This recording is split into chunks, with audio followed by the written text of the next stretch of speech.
కేంద్ర ప్రభుత్వం మరో కొత్త పథకాన్ని తీసుకొచ్చింది. కంప్యూటర్ దీదీ దీదీ కా దుకాన్. కంప్యూటర్ దీదీ దీదీ కా దుకాన్ అనే కొత్త ప్రోగ్రామ్ని ఇంట్రడ్యూస్ చేసింది. దీని ముఖ్య ఉద్దేశం ఏంటంటే గ్రామీణ మహిళలకు డిజిటల్ ఉపాధి, ఆర్థిక స్వావలంబన లక్ష్యంగా కేంద్ర ప్రభుత్వం కంప్యూటర్ దీదీ దీదీ కా దుకాన్ పథకాన్ని అమల్లోకి తీసుకొచ్చింది. యూనిసెఫ్, ఆయా రాష్ట్ర ప్రభుత్వాల సహకారంతో కేంద్ర ప్రభుత్వం ఈ పథకాన్ని అమలు చేస్తుంది. 18 నుంచి 29 ఏళ్ల మధ్యలో ఉన్న ఆడవాళ్లకు డిగ్రీ, ఇంజనీరింగ్, ఆపై ఉన్నత విద్య చదివిన యువతులు ఈ పథకానికి ఎంపిక చేయబోతున్నారు. పైలట్ ప్రాజెక్ట్ కింద 2500 మందిని ఆల్రెడీ లఖ్పతి దీదీ అన్న వీళ్ళందరినీ లక్షాధికారులను చేయాలనే ఉద్దేశంతో కేంద్ర ప్రభుత్వం 2500 మంది మహిళల్ని ఇప్పటికే సెలెక్ట్ చేసింది. ఇది విజయవంతమైతే జాతీయ గ్రామీణ జీవనోపాధుల కార్యక్రమం NRLM కింద ఈ పథకాన్ని చేపట్టి దేశవ్యాప్తంగా 7000 బ్లాకుల్లో 35 లక్షల మంది మహిళలకు లఖ్పతి దీదీలను తయారు చేయాలనేది కేంద్ర ప్రభుత్వ ముఖ్య సంకల్పం.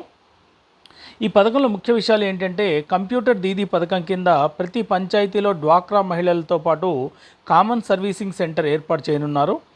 ఇందుకోసం ఎంపిక చేసిన డ్వాక్రా సభ్యురాలకి ఉచితంగా 4 ల్యాప్టాప్లు అందిస్తున్నారు. ఫర్నిచర్ కొనుగోలుకు సర్ఫ్ ద్వారా రుణం ఇప్పించబోతున్నారు. సర్వీస్ సెంటర్కు వారికి స్థిరమైన ఉపాధిగా మారేందుకు ప్రతి నెల 2 సంవత్సరాల పాటు నెలకు 6,000 రూపాయల చొప్పున వారికి అందివ్వబోతున్నారు. కేంద్ర ప్రభుత్వానికి సంబంధించిన కొన్ని సేవల సమితికి అనుసంధానిస్తున్నారు. డ్వాక్రా మహిళలకు అవసరమైతే డిజిటల్ శిక్షణ ఇప్పించేందుకు కూడా అవకాశం కల్పించి ప్రోత్సాహకం కూడా చెల్లిస్తారు.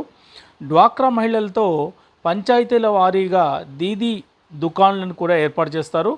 పంచాయతీ జనాభా, అక్కడి ప్రజల కొనుగోలు శక్తి, సగటున కుటుంబ ఆదాయం, వ్యయం, మార్కెట్ వంటివన్నిటిని అంచనా వేసి ఎన్ని దుకాణాలు ఏర్పాటు చేయాలో ప్రతి గ్రామంలో నిర్ణయించబోతున్నారు. విక్రయానికి అవసరమైన సరుకులు కొనుక్కోవడానికి 50,000 నుంచి 2 లక్షల వరకు బ్యాంకు ద్వారా రుణం ఇప్పించబోతున్నారు. ఇది కంప్యూటర్ దీదీ దీదీ కా దుకాన్. ఈ పథకం కేంద్ర ప్రభుత్వం అమలు చేయబోతున్న కొత్త పథకం.